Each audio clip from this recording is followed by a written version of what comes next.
बिस्मिल्लाहिर्रहमानिर्रहीम। अस्सलाम वालेकुम डियर व्यूवर्स, मैं हूँ आपका host Iqbal Arif Naqvi. Previous lecture में हमने बात की थी कि what are causes of inflation. आज के इस वीडियो लेक्चर में हम डिस्कस करेंगे कि what are impacts of inflation. Mostly लोग समझते हैं कि इन्फ्लेशन के जस्ट नेगेटिव इम्पैक्ट्स ही होते हैं, कि नहीं, ऐसा नहीं है। इन्फ्लेशन का नेगेटिव इम्पैक्ट भी है और पॉजिटिव इम्पैक्ट भी है।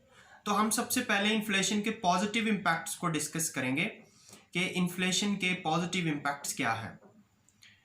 तो देखें, सबसे पहली बात तो ये कि इन्फ्लेशन पॉजिटिव तब रहता है जब इन्फ्लेशन या राइजिंग प्राइसेस 2 to 4% हो। 2 से 4% इन्फ्लेशन इकोनॉमी के लिए हेल्दी कंसिडर होता है और ये बेटर होता है। अब इसके पॉजिटिव इम्पैक्ट्स 2 से 4% प्राइसेस अगर बढ़ती तो इसके पॉजिटिव इम्पैक्ट्स क्या हो सकते हैं। सबसे पहले तो अगर इन्फ्लेशन रेट 2 से 4% है तो it help to increase in production. तो इसकी वजह से प्रोडक्शन इंक्रीज होती है। जब कीमतें बढ़ रही होती हैं तो प्रोड्यूसर उसके साथ मोटिवेट होता है, क्योंकि प्राइस बढ़ने की वजह से प्रोड्यूसर का रेवेन्यू बढ़ता है and profit as well. So producer motivate होकर क्या करता है, प्रोडक्शन को बढ़ाता है, ज्यादा से ज्यादा करता है, और प्रोडक्शन ज्यादा होने से पब्लिक की वेलफेयर ज्यादा होती है। सो पहला पॉजिटिव इम्पैक्ट ये है कि प्रोडक्शन इंक्रीज होती है। सेकेंडली, एम्प्लॉयमेंट अपॉर्चुनिटीज बढ़ती हैं। जैसे कि हमने अभी बात की है कि प्रोडक्शन बढ़ती है, तो डेफिनेटली प्रोडक्शन जब बढ़ती है तो उसके लिए प्रोड्यूसर को लेबर भी ज्यादा चाहिए, उसको डिस्ट्रीब्यूटर्स भी और ज्यादा चाहिए। ठीक है, तो जैसे जैसे उसकी प्रोडक्शन का वॉल्यूम बढ़ेगा वैसे वैसे एम्प्लॉयमेंट की, रोजगार के मौके भी ज्यादा पैदा होते हैं। तो ये दूसरा पॉजिटिव इम्पैक्ट है कि एम्प्लॉयमेंट अपॉर्चुनिटीज भी बढ़ती हैं प्रॉपर इन्फ्लेशन 2 से 4% इन्फ्लेशन की वजह से।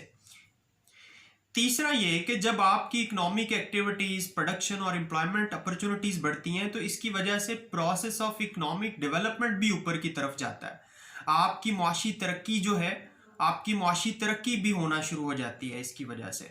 इसके अलावा इन्फ्लेशन का एक पॉजिटिव इम्पैक्ट ये कि इन्वेस्टमेंट ज्यादा आती है। अब जब इन्वेस्टमेंट ज्यादा आती है तो इकोनॉमिक एक्टिविटीज ज्यादा होती हैं।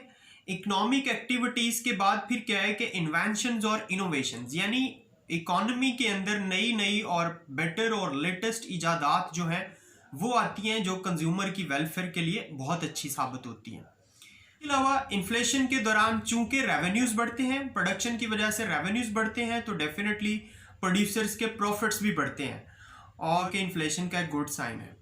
अब इसके बाद हम इसके नेगेटिव इम्पैक्ट्स की बात करते हैं। जहां पे इन्फ्लेशन के पॉजिटिव इम्पैक्ट्स हैं, नेगेटिव इम्पैक्ट्स उससे भी ज्यादा। देखो, इन्फ्लेशन की वजह से सबसे बड़ा प्रॉब्लम सैलरीड पर्सन्स को आता है। जो लोग फिक्स सैलरीज के ऊपर काम करते हैं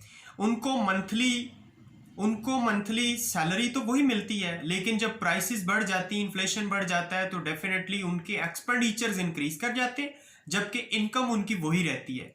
तो उनके लिए बहुत बड़ा प्रॉब्लम है, वो उसमें एग्जिस्ट नहीं कर सकते। तो सैलरीड पर्सन जो हैं वो ज्यादा इसमें पिसते हैं, उनके लिए ये एक प्रॉब्लम होता है इन्फ्लेशन का। Second, unfair distribution of income and wealth होती है, क्योंकि इन्फ्लेशन का फायदा उठाता है अमीर तबका, यानी अमीर जो है वो उसका फायदा उठाता है और अमीर से अमीर होता चला जाता है। और गरीब जो आदमी है, सैलरीड पर्सन है या डेली वेजेस पे काम करता है, उसकी परचेजिंग पावर कम हो जाती है, इन्फ्लेशन का नुकसान उठाता है। तो इस तरह क्या होता है कि अमीर ज्यादा अमीर हो जाता है और गरीब जो है वो बेचारा सतह गुर्बत से भी नीचे चला जाता है। तो इसका मतलब क्या है कि जो वेल्थ डिस्ट्रीब्यूशन है वो अनफेयर हो रही है। इसके अलावा चूंकि जब इन्फ्लेशन और कीमतें बढ़ती हैं तो लोगों की सेविंग, जो वो सेविंग्स कर रहे होते हैं, सेविंग के पोर्शंस वो उनके एक्सपेंडिचर्स में जाना शुरू हो जाते हैं, सेविंग्स कम होना शुरू हो जाती हैं। तो सेविंग्स रिड्यूस होती हैं तो डेफिनेटली वो इकोनॉमी के लिए बेहतर नहीं होता, क्योंकि सेविंग्स को ही तो लोग फ्यूचर में आगे इन्वेस्ट करते हैं और प्रोडक्टिव कामों के अंदर इस्तेमाल करते हैं। बट लोगों की जो सेविंग्स हैं वो भी रिड्यूस होना शुरू हो जाती हैं, तो ये एक नेगेटिव इम्पैक्ट है। इसके अलावा इन्फ्लेशन की वजह से लोगों का लिविंग स्टैंडर्ड लो हो जाता है। इन्फ्लेशन की वजह से जो हमारा बैलेंस ऑफ ट्रेड और बैलेंस ऑफ पेमेंट है ये अनफेवर में चला जाता है। अगर मैं बैलेंस ऑफ ट्रेड और बैलेंस ऑफ पेमेंट की बात करूं, थोड़ा सा मैं आपको बताता हूं, फिर किसी वीडियो में इंशाल्लाह डिटेल में बात करेंगे कि बैलेंस ऑफ ट्रेड और बैलेंस ऑफ पेमेंट में क्या फर्क है। जो नज़र आने वाली फिजिकल गुड्स की ट्रेड होती है हमारी इंपोर्ट्स एक्सपोर्ट, उसका जो सिस्टमैटिक रिकॉर्ड है after the end of 1 year, उसे बैलेंस ऑफ ट्रेड कहते हैं। लेकिन बैलेंस ऑफ पेमेंट में हमारी विजिबल और इनविजिबल आइटम्स दोनों शामिल हो जाती हैं, यानी हमारी गुड्स भी शामिल हो जाती हैं और सर्विसेज भी शामिल हो जाती हैं। तो हमारा एक्सपोर्ट्स का जो systematic record at the end of the year, उसे बैलेंस ऑफ पेमेंट कहते हैं। तो ये हमारे दोनों बैलेंस ऑफ ट्रेड और balance of payment during inflation unfavourable चले जाते हैं, मतलब डेफिसिट में चले जाते हैं। चूंकि जब इन्फ्लेशन ज्यादा हो रहा होता है तो ये डैमेजिंग होता है इकोनॉमी के लिए, तो इसलिए जो हमारी मॉनेटरी अथॉरिटीज हैं यानी स्टेट बैंक, वो फिर ऐसी मॉनेटरी पॉलिसी लेकर आता है जिसमें रेट ऑफ इंटरेस्ट को बढ़ाया जाता है।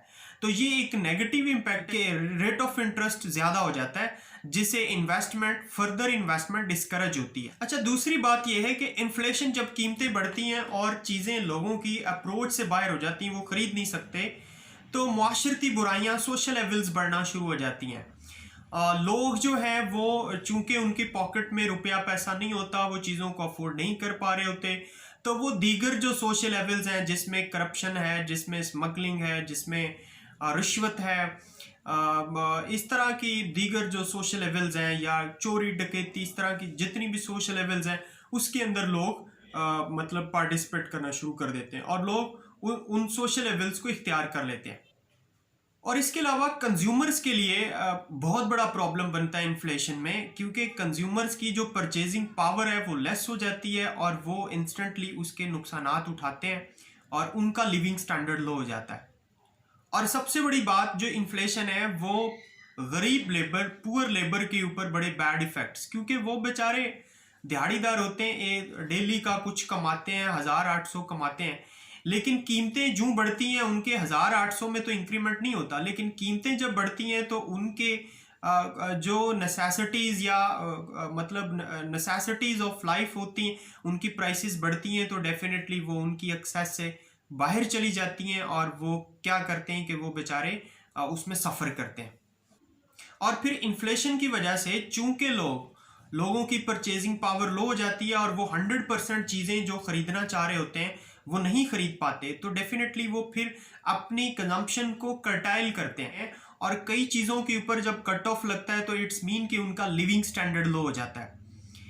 तो ये एक इन्फ्लेशन का ये भी एक नेगेटिव इम्पैक्ट है। इसके अलावा इन्फ्लेशन जो है ये क्रेडिटर्स के लिए बड़ा हार्मफुल होता है, क्योंकि क्रेडिटर्स जब लोन देते हैं उस वक्त रुपए पैसे की, उस वक्त उनके क्रेडिट की जो वर्थ होती है वो ज़्यादा होती है, लेकिन जब वो वापस लेते हैं कर्ज को, जब वो अपनी प्रिंसिपल अमाउंट को वापस लेते हैं तो उस वक्त उस क्रेडिट की वर्थ कम हो चुकी होती है।